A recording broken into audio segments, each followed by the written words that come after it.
I really get frustrated when people tell me or I hear someone saying that communism could actually be really good for America. And the reason that that gets to me really is because I lived in Cuba for over 20 years. I came to America as a refugee when I was 21, and I can guarantee you communism is actually terrible. Now, if you're having that initial thought that you want this country to be different, to be more socially conscious, to have better government programs, to help everyone, to tax the rich, to take the corporations and take the money and distribute all the wealth, and you want to do all of those things and you think that that is the solution, it actually means that you're a good person. And that's why I want to speak to people who think that way and just give them my perspective as someone who lived in Cuba since I was born there. I lived in Havana, was born and raised. My mom was a doctor, my family was there, and I wasn't able to come to America until I was in my 20s. So I really know what it means to live in a communist country, and I know that you think it was great, and you think that the media in the US and everyone is lying and saying that America is awesome, but America is actually really bad, and that a communist country like Cuba actually has great healthcare, great education, and you believe that there's something better out there that could actually benefit America. But I'm sorry to tell you, you're wrong. You want to bring something to America that you think is good, but it would actually destroy this country the same way that it destroyed my country. And maybe let me give you a little bit of backstory. The reason why we believe that communism in Cuba was great and it lasted all these years because it's a good system is because back in the day when they first started, Russia was giving Cuba everything. And when I say everything, I actually mean everything, from like butter, jelly, fans, TVs, cars, laundry machines, everything you could think of, it was coming from Russia. And Cuba was only making one single thing. It was making sugar to send back to Russia. And why does that matter? The reason it matters is because when you have a country that is receiving all of this surplus of help from another country in exchange for one single commodity, that country cannot grow or scale or actually have any industry or have any professionals. It works only if it makes that one thing, but it cannot grow past that. And when that other country doesn't need that anymore, or actually that other country that was made up by many other countries all together in a big communist party that they were having, all of that also went to shit and it didn't work. And because that happened, then Cuba also went to shit. The thing that was different with Cuba is that Castro had closed off everything, so there was no media coming from the outside. There were no other companies coming from the outside in. And usually when I talk about this, what people say is, oh no, it's because of the embargo. The US actually destroyed Cuba's economy with all the sanctions and all of that. And there is some truth to that. The US has really heavy sanctions on Cuba and they don't allow for trade. But that has nothing to do with the way that the Cuban government was handling the country. They were controlling the media. They wouldn't allow people to travel. And at some point, they wouldn't even allow you to listen to music in English, to have any type of contact or exchange with your family in another country if they were in the US especially. So all of those things made Castro the dictator, and he kept the power, and it kept the country just like closed off to everything else. That has nothing to do with sanctions from the US. Even right now, like a couple years ago, my brother came from Cuba and he was finally able to escape. Before he came, a few months before that, we had one of the biggest groups of people that were actually brave enough to go out on the streets and just protest, and they were only asking for peace. They had no weapons, nothing to do with changing elections or doing anything to the country. They actually went out on the streets with their hands up asking for peace. That is something that I never was able to experience in all the time that I lived there, and we had so many issues. And when that happened, you know what the Cuban government did? They put people in prison, no trial, no lawyer, they just put so many people in prison. Some people are still in prison because of that. And that had nothing to do with the US government. So this idea that that country is working it's just a fallacy, and I can tell you firsthand because I lived there. Now, when you move on to the next step of people saying, yeah, but America has so much wealth and we could take all of that and tax the rich and take people like Elon Musk or Jeff Bezos and like take their money and just spread it across everyone. You know why that wouldn't actually work? It's because all of those people, they made something. They either created a company that has products or services that everyone can take advantage of. They didn't go anywhere and took the money from anyone to become wealthy. And if you go to those people and you take everything they have and you spread it across everyone, then everyone is going to have the same amount of money. Therefore, no one will be able to afford anything anyways, because every person is going to have that amount of money, so the price of everything is going to go up. It's in human nature to show the difference between someone that has skills or talents and someone who doesn't, someone who puts in the work and someone who doesn't. And the easiest way to realize that this is innate to humans is just look at sports. If we go out now to play basketball, I'm going to suck. And it wouldn't make any sense that I play basketball terribly and then I get the same trophy that everyone else is getting. Like, if that happens, then why would you put time, energy, and effort into trying to get better at that sport if there is nothing at the end of it? And that's exactly what happened in Cuba with the system that we had. Every business, everything that, like every place that you would go, every restaurant, everything belonged to the government, and therefore it belonged to everyone. But at the same time, it didn't belong to anyone. So no one took ownership over anything. So you would go to school and you would like just break the chairs or like break the blackboard. And it didn't really matter because it didn't belong to anyone. You would go to the hospital, same thing. You would go to a restaurant and they would treat you really poorly because they didn't really care. Nobody was in charge of it. And all of that went from the simplest thing in life and society and in the city all the way up to the government. No one was really in charge. And I think ownership is one of the most important things that capitalism has to offer, because here in America, I can own something.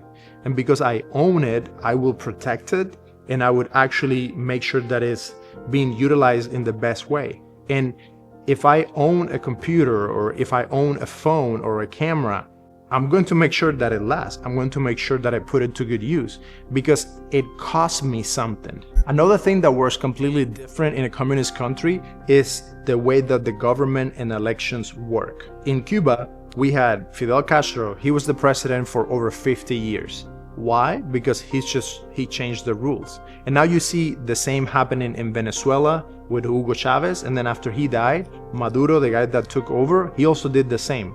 They would always change the laws to make it feel like, yeah, they can keep in power for as long as they want. Now, in America, everyone talks about how the government is corrupt, how everything is like controlled by all these corporations and all that. You know what? Yeah, there's some truth to that.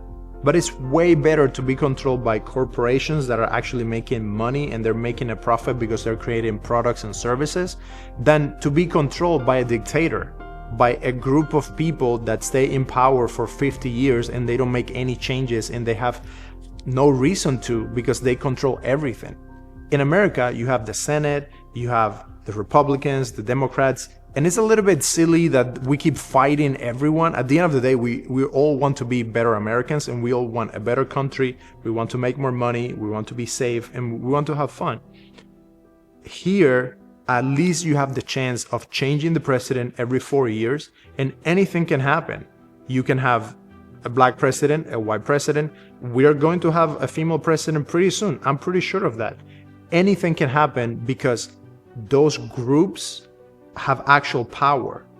Even though it seems like no one can really make a change, they actually make changes. And you can look at the last few months and what has happened since Trump came into office, how everything is changing.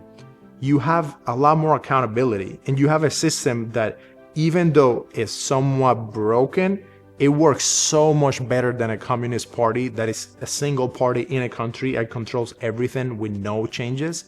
That's actually terrifying. And just the fact that that has stayed in Cuba for so long It's kind of disgusting that we as Cubans have allowed that.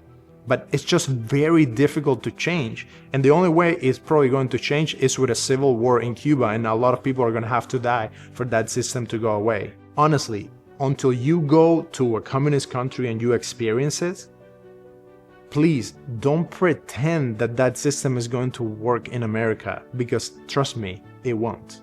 And I think that's what so many young people in America are missing. The reason that you want to give everything away is because you already have so much and it didn't cost you anything. You didn't have to fight to have access to media that tells the news and that is open. You didn't have to fight to get the internet. You didn't have to fight to have electricity, to have transportation. So to you, it doesn't really cost you anything. But when you think about taking away from a company or for someone who created something, if that was you, trust me, you would not want to do that. And it's really funny. There is a video where they come and they knock on someone's door and they ask them about their political views and all of that. And they're clearly liberal and they want everyone to have a place to live, and they want all the immigrants to come to the country, and they want everyone to be okay. And then the guy turns around and he brings a bus full of immigrants, and they're like, okay, now this is gonna be your house. And the person completely changed their tune. They're like, no, like, screw that. Like, I don't want to do that. Like, I support. But when it really comes down to it, you're not going to open your house for anyone to come in and take and take and take and not do anything about it.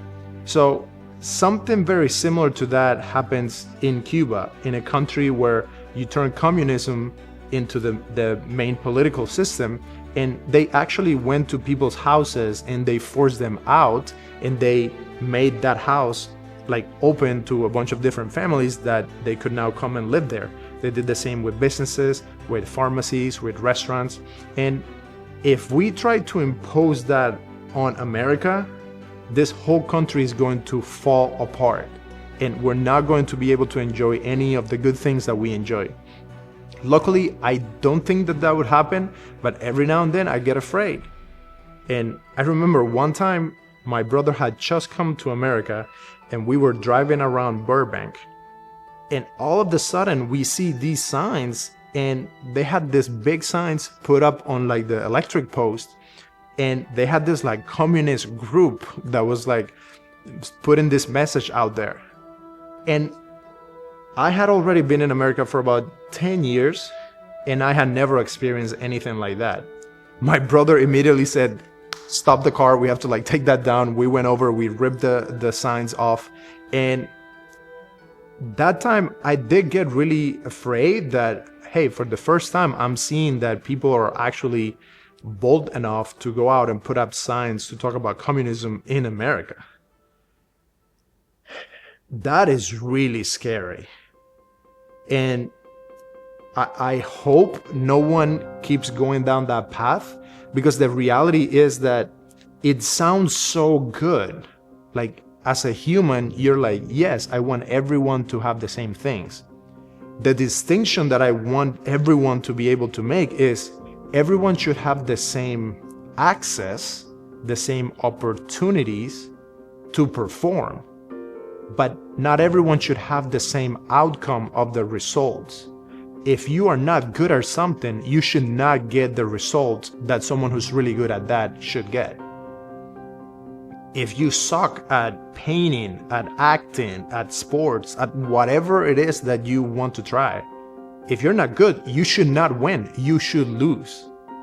And with Hollywood and movies and all of that, I get a little worked up, because whenever I see people asking for representation and they want more black people in movies or more Latin people in movies, hey, I'm Hispanic. I'm not interested in that. I want the best actor to be in the film. If they happen to be white, I don't care. If they happen to be black, I don't care. I just want the best actor. I'm not interested in showing, representing, or anything like that. And some of my friends, like, we have gotten into big arguments about this, because they're like, no, you don't understand. Like, there's so much that happens, and like the color of your skin, you're Latin, but you're of fair skin, so you look like a white person. It's like, yes, but that doesn't change the fact that when I see like an amazing actor, like Michael B. Jordan. He crushed it at the film that he did like with Creed. I was never thinking whether he was white or black or none of that. I was just thinking he's great and he's fighting and the movie makes sense. Like humans, really, we do not care about that. We only care about the results. And that's why I think that communism makes no sense. Capitalism and people being able to fight for what they want and to have an equal chance and an equal opportunity, that's what really matters. And I hope that this message can be put out there by people who actually experienced it, because it sounds really good to say that you want a socialist country or a communist country when you are 21 and you're going to college and you have access to an iPhone, internet, everything around you is amazing. Yeah, it's really easy to say that you want to give everything to everybody. But when you actually live in a country that controls every single thing that you do because of the greater good, that is total BS, and we should never get to that point in America.